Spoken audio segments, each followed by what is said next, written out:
Scholars of the Empire are still divided about the legitimacy of these accounts. They stem from a Tellene merchant and narrate his travels in the eastern lands of Ind. Many accounts seem to be exaggerated and more like fiction to make Ind a more appealing trading partner. These accounts reached the Empire in a currently uncompleted and scattered format, so any information gained from these should be taken with the highest amount of skepticism and scrutiny.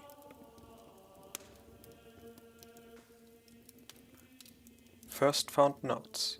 Chapter number unknown, retitled as Chapter 1, The City of Spires.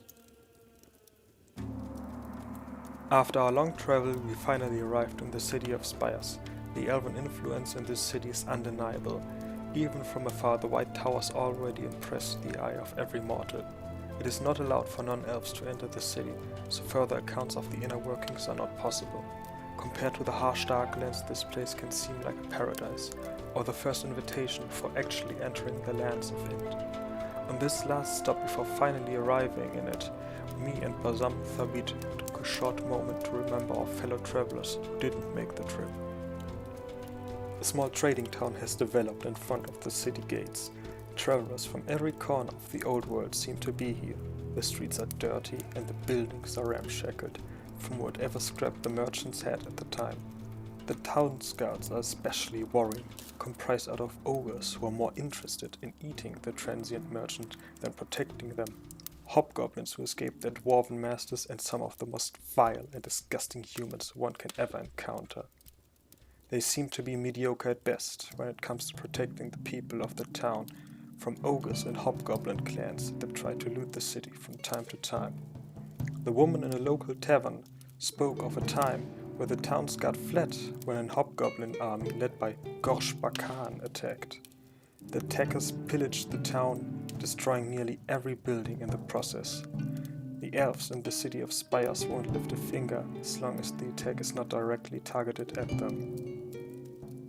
Despite these circumstances, the amount of exotic products can be overwhelming.